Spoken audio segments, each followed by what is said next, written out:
The rain was relentless, mirroring the panic thundering in Rachel Hayes' chest.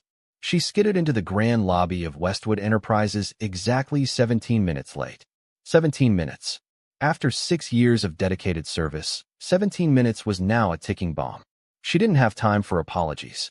She raced for the executive elevator, her heart pounding not just from the exertion, but from the raw, terrifying image etched in her mind. A young boy, alone, tears freezing on his cheeks in the deluge of Jefferson Park. "Please, you have to stay quiet," she'd whispered to him an hour ago, tucking him beneath the park shelter.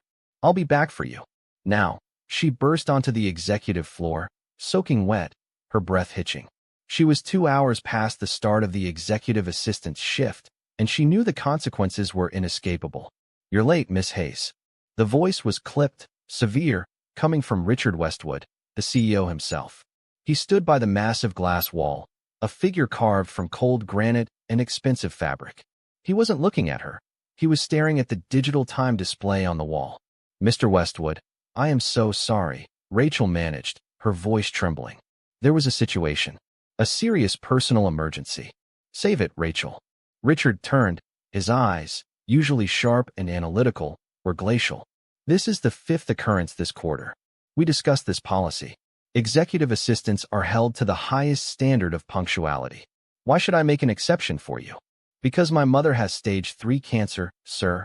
She needed care this morning, and on the way, I found a child in distress in the park. I couldn't just leave him." Rachel rarely spoke of her mother's illness. Corporate policy discouraged personal burdens. But the desperation pushed the truth out. Richard's expression didn't soften. "Your commitment to your personal life cannot consistently undermine your professional obligations. I have a company of 3,000 employees, Miss Hayes. Integrity of the policy is paramount. If I bend the rules for you, they cease to exist." Integrity. Rachel's exhaustion fueled a flash of defiance. "I spent an hour ensuring a 7-year-old boy was safe and warm in a storm, at great personal risk. That is integrity, Mr. Westwood. What is this? This is cruelty." "It is policy," Richard stated flatly. He glanced at the official termination paperwork his actual assistant had placed on his desk. "Your services are no longer required at Westwood Enterprises, Miss Hayes. You will receive 2 weeks severance. Security will escort you to collect your belongings." The words hit her like a physical blow, erasing 6 years of loyalty. She thought of the medical bills, her mother's next chemotherapy session. Her fight evaporated, leaving only cold shock. "Yes, sir." "Understood." She walked away, defeated. The company had taken everything she had left, her job, her security, and now, her dignity. An hour later, Richard Westwood's world fractured. His personal security chief burst into his office. "Sir, there's been an incident. It concerns Michael." Richard's detached CEO mask evaporated, replaced by the stark terror of a father. "What? Is he okay?" "He was supposed to be with the sitter." "He is with the sitter, sir. But he called here directly. He's distressed. He said a woman saved him from 2 bad men at the park." Richard's hands clenched. "Bad men? What did the sitter say?" "The sitter only arrived minutes after the event, sir. But she mentioned the woman, the one who protected Michael. She had to leave quickly to avoid trouble at work. Michael said she was crying." A horrifying realization dawned on Richard. "What was her name?" "Michael didn't get a name, sir. But she was wearing a uniform." "Find her," Richard ordered, his voice suddenly sharp with cold fury. "Find her now. If anyone hurt my son." The security chief produced a rough photo taken by a nearby street camera, a blurry image of a woman, wet and distressed, helping a small boy. The uniform was unmistakable. "Sir, this is Rachel Hayes." Richard stared at the face of the woman he had just coldly fired for tardiness. He had punished a heroic act. The personal emergency was saving his son. The horror deepened when Michael Westwood himself, age 7, was brought to his office by the sitter. Michael was pale and shaking. "Daddy, I was playing, and 2 men came and said they were taking me to see Mommy," Michael whispered, tears welling up. "They didn't look like Mommy's friends. But the lady, the nice lady, she hid me behind the rock and she told them I was her nephew and that they had the wrong kid." "She saved you, Michael?" Richard asked, his voice thick. "She fought them, Daddy. One man tried to grab her, and she pushed me away. I think he cut her arm." She told me to stay put and ran away so she wouldn't get fired. Richard pressed his fingers to his temples. He had fired the person who literally took a knife injury, a risk to her own life, to save his child. His corporate rigidity had created this disaster. Before Richard could fully process the gravity of his mistake, the situation escalated violently. His security chief interrupted again, voice tight with urgency. "Sir, we have a problem. The men who targeted Michael, they weren't random. We intercepted a communication. They know Rachel is the witness, and they know where she lives." Richard stood up, the terror now directed at Rachel. "Who are they?" "They're not thugs, sir. They are organized. We have two names, Jennifer Winters, a former VP we let go during the restructuring last year, and a fake cybersecurity consultant named Lucas Bennett. They're organized, seeking revenge against you, and Rachel is their next target." Richard moved instantly, the CEO's decisiveness returning, but fueled by a father's terror. "Relocate Rachel Hayes and her mother immediately. Security Team Alpha is assigned exclusively to their protection. I want eyes on that apartment building until they are secure. I don't care about policy now. I care about life." He knew what he had to do. He had to face Rachel, confess his profound error, and beg for her trust. The safe house was a small, quiet residence outside the city, shielded by high walls and dense security. Rachel Hayes sat with her mother, who was frail but stabilized, and watched the news reports, not of the kidnapping attempt, which was suppressed, but of a general corporate security warning. Rachel knew the real reason they were there. Richard Westwood arrived alone, unarmed, leaving his security team outside. He looked utterly drained, the lines of exhaustion etching his handsome, sharp face. He wasn't the cold CEO. He was a man humbled by fear. He walked straight to Rachel. "Rachel, I know this is inadequate, but I need to say it. I am profoundly, deeply sorry. I made a terrible mistake. I fired you for saving my son's life." Rachel looked up, her expression guarded.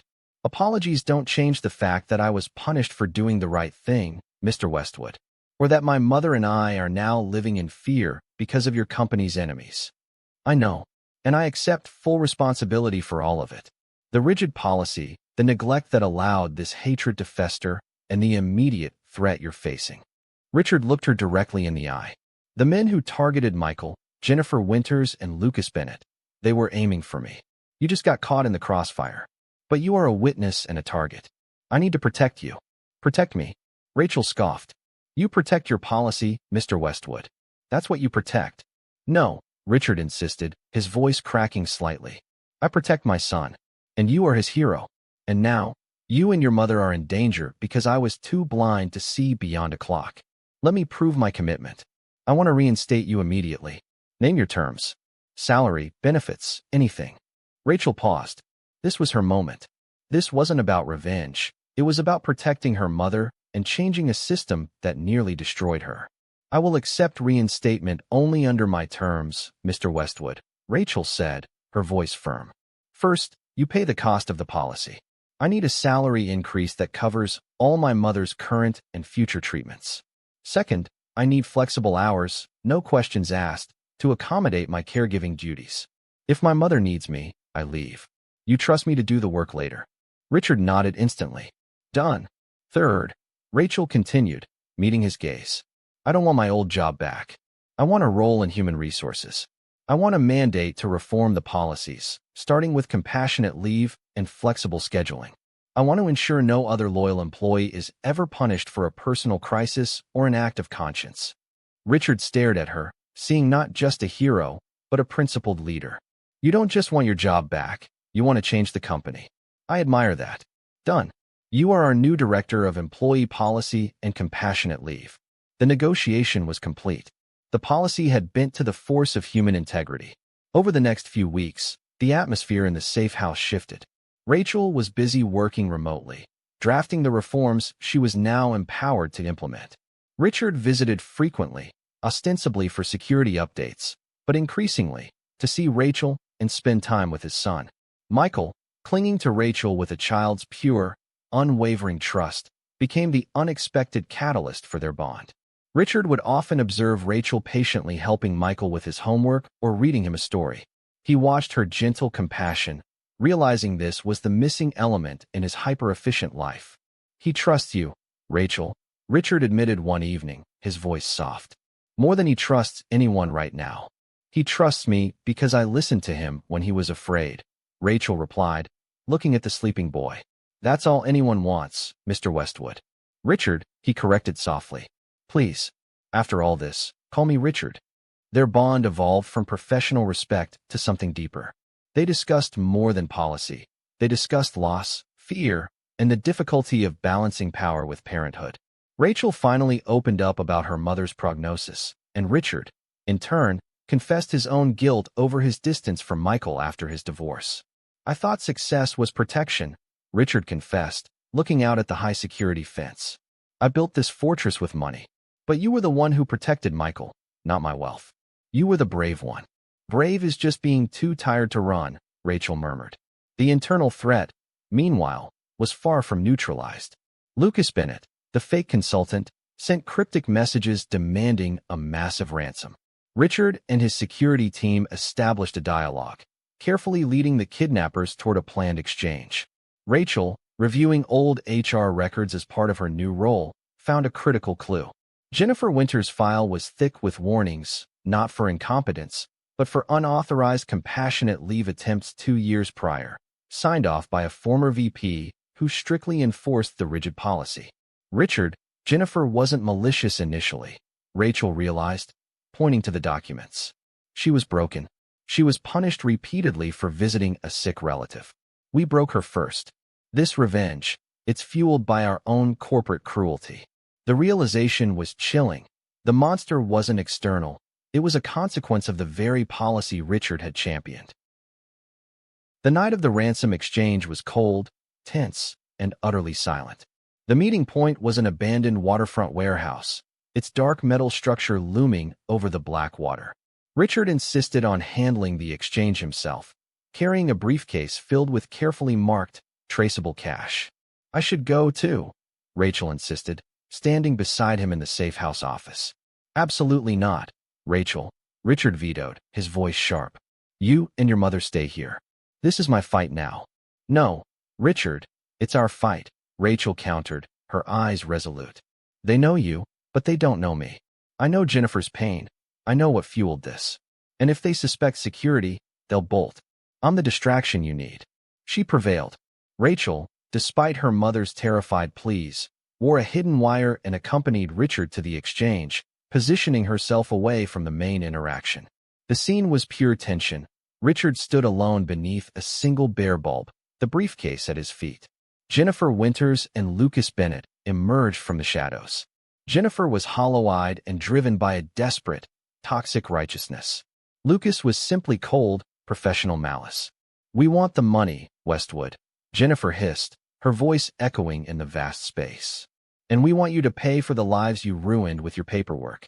The money is yours, Richard said, his voice level. But you'll never touch my son. And Jennifer, you were wrong to take this path. We offered alternatives. Alternatives? You offered me a termination notice when my father was dying. Jennifer shrieked. As Richard pushed the briefcase forward, Lucas Bennett moved. He was faster than anticipated, pulling a small, silenced pistol from his jacket. The money is just a bonus, Lucas snarled, pointing the gun straight at Richard. The real payment is revenge. In that split second, everything went silent. Richard froze. The security team, watching remotely, was too far. Rachel moved. She had positioned herself near a stack of rusty metal barrels. With a surge of adrenaline, she pushed the entire stack toward Lucas. The crash was deafening, echoing off the high ceiling. Lucas stumbled, his shot firing wide into the metal wall. Jennifer screamed. Richard, reacting instantly, tackled Lucas, wrestling the gun away. Rachel, ignoring the fresh slice of pain from her previously injured hand, rushed Jennifer, throwing her against a support beam. Jennifer fought with desperate, manic strength, fueled by 2 years of bitter grievance. You don't understand. Jennifer screamed at Rachel, tears mixing with rage. He deserves to hurt. They all do. I understand better than anyone. Rachel yelled back, pinning Jennifer down. I understand pain. But this isn't justice, Jennifer. This is the cruelty he fought to stop. Security swarmed the warehouse. Lucas was quickly neutralized. Jennifer, weeping and defeated, was taken into custody. Richard rushed to Rachel, his face pale with horror and awe. "Rachel, you're hurt. Why did you move? You saved my life. I promised Michael I wouldn't leave him." "Richard," Rachel said, gasping for breath. "And I wasn't going to let your policy create another victim." The chaos subsided. The policy was shattered. The father and the hero stood in the center of the wreckage. In the aftermath, the policy changes at Westwood Enterprises were immediate and profound. Rachel Hayes, now officially the VP of Policy and Employee Welfare, spearheaded the creation of the Westwood Compassionate Care Policy. It codified everything she fought for: paid leave for caregivers, flexible work arrangements based on trust, and a mandatory management empathy training program. The company publicly apologized for the negligence that led to Jennifer Winter's grievance, recognizing the painful role that rigid, heartless policy played in fueling the revenge plot. Richard and Rachel worked side by side, their partnership seamless and driven by shared moral purpose. Outside the office, the relationship continued to evolve. The weekly dinners Rachel shared with Richard and Michael at the safe house evolved into a comfortable, essential routine back at Richard's primary residence. Michael, healthy and thriving, rarely left Rachel's side. He had chosen her as his protector, his confidant, his chosen mother. One cool evening, sitting on Richard's terrace overlooking the city, Rachel felt a peace she hadn't experienced since before David's illness. "I still think about that day in the park," Rachel admitted, stirring her tea. "When I saw those men. If I had just been selfish and gone straight to work, none of this, the danger, the job, Michael's safety, none of it would have happened." Richard turned, his face soft, devoid of the corporate sharp edges he once wore. "If you had been selfish, Rachel, you would have kept your job for another month, and I would have lost my son. You didn't just save Michael. You saved me from being the kind of man who deserves what Jennifer tried to do to me. You saved my soul, Rachel."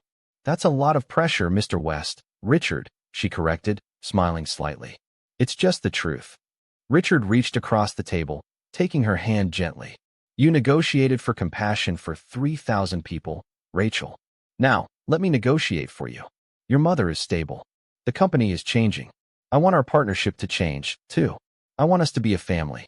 I want you to be here always." Rachel looked at his face, no longer cold, but open, vulnerable, and loving. She thought of Michael, asleep inside, safe and happy. She thought of the policy change, now complete. She had earned this. "I've spent years fighting to keep a single family together," Rachel whispered, tears finally falling. But these were tears of profound relief. "I don't have the energy to fight a new one." "There's no fight here, only trust," Richard promised. She squeezed his hand. "Then yes, Richard, I'm here." Their new relationship blossomed, a rare integration of professional respect and deep personal affection, built on shared adversity and the moral compass Rachel refused to abandon. The final image was of the Westwood Enterprises lobby. Above the security desk, a sleek bronze plaque read, "The Westwood Compassionate Care Policy. Integrity above policy, humanity above all." Rachel and Richard walked through the lobby together, holding hands, no longer just CEO and VP, but partners and parents. Michael ran ahead of them, laughing, healthy, and safe, into the afternoon sun. Richard smiled, looking at Rachel, the woman who had traded her job for his son's life, and then used that power to transform his entire empire. "You were right, Rachel. Compassion is the greatest policy of all." Rachel's journey proves that the greatest integrity lies not in following the rules, but in having the courage to rewrite them. If this story of policy, power, and personal sacrifice resonated with you, remember to like this video and comment below. What is the most rigid, heartless policy you've ever had to fight?